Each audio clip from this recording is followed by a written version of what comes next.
balita ko, mga NPA na lang ang gusto magpa-impeach kay BP Sara. Correct. Sila na kasi pag nakaupo si BP Sara, sila maapektuhan. Yung mga NPA na yan, mga rebelde na yan, mga komunista na yan, mga makakaliwa na yan, sila na lang. At itong mga tao, lalo na itong mga trapo, mga politiko, yung panahon ni Duterte, sip-sip kay Duterte, nung panahon ni BBM, sip-sip kay BBM, tapos ngayong bumabaho na, wala nang impeachment, ayaw nang magsipirma ng impeachment, magsama-sama tayong pagtawanan sila, mga partners. Yan ang importante. Yung impeachment, tuloy nyo na. Sige na. Alam nyo mga partners, bago tayo magbigay ng komento dyan, gusto kong samahan ninyo ko sa maiksing... samahan din ako ng mga manunood dyan. Samahan ninyo ako sa maiksing pagtawa. Bakit? Akala ko panalangin eh. Tawa pala. Sabay-sabay natin. Sabay-sabay natin pagtawanan. Asa na yung impeachment? Oy! Oy, ituloy nyo na yung impeachment. Pang-apat na daw. Ay, nako. Coach. Diba? Pang-apat na daw. Pang-apat. Nananawa. Umiiyak na yung umiiyak na yung Makabayan Block.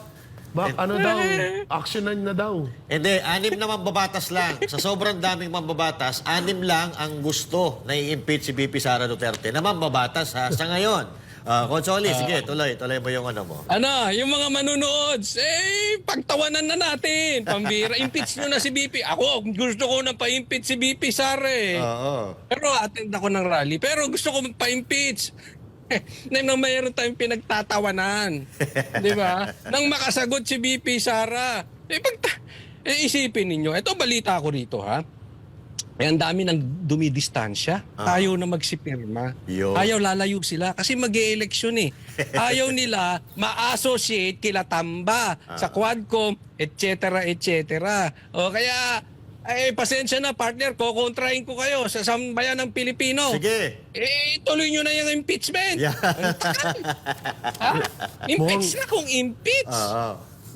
Di ba? Alam nyo, sabi nga nagsasabi na sa akin, kung nag-iipon si partner Jay Guevara ng mga nagme-message, ito iniipon ko rin to. Iniipon mo yung rin. mga pagtatawa na kasi, balita ko, mga NPA na lang ang gusto magpa-impeach kay BP Sara. Correct. Sila na lang, kasi pag nakaupo si BP Sara, sila maapektuhan. Yung mga NPA na yan, mga rebelde na yan, mga komunista na yan, mga makakaliwa na yan, sila na lang. At itong mga tao, lalo na itong mga trapo, mga politiko, yung panahon ni Duterte, sip-sip kay Duterte, nung panahon ni BBM, sip-sip kay BBM, tapos ngayong bumabaho na, wala nang impeachment, ayaw nang magsipirma ng impeachment, pero ang tagal nilang binibuild up yan.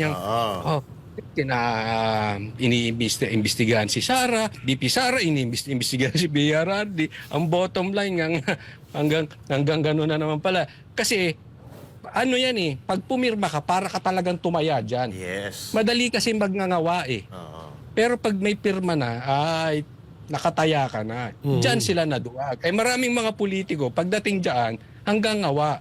Pero pag tataya yan, doon yan tataya sa sigurado. Yeah. At ramdam nila ang lakas ng Duterte, kaya hindi sila pero dagdagan ko naman din si partner Jay, yun. Ultimo nga tayo hindi naman tayo member ng KOJC. Hindi rin tayo member ng Iglesia ni Cristo. But this is the time na para tayo ay magsama-sama, magkakaiba man tayo ng paniniwala sa reliyon, pero magsama-sama na tayo dahil meron tayong pinapaniwalaan na pang-aabuso ng gobyerno. At sama-sama tayong lumaban. No? Yes. So kalimutan na natin yung mga gagamitin yung rally. Sabi ni Jay, gagamitin yung rally para may donation yung iba. 'Di ba? Hindi lang 'yun, ginagamit naman yung rally pang sariling pakanan. 'Di ba? Yung halimbawa, may palipal. Politiko. May palipad, may views. Na walang masama mag-live, wala, no? Pero ayan na natin, wag na tayong magsapawan. Kung gusto nila mag-live sila. Kung ayaw nila mag-live.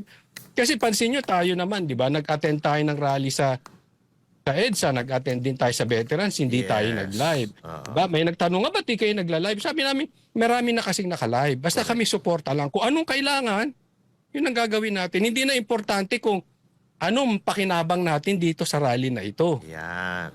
Ang importante rito, magkakaiba man tayo, ano man ang kulay nyo, ano man relihiyon nyo, sama-sama tayo na ipaglaban natin itong mga pang-aabuso ng mga politiko natin at magsama-sama tayong pagtawanan sila, mga Yeah. partners. Yan ang importante. Yung impeachment, tuloy nyo na. Sige na, sige na, sige na.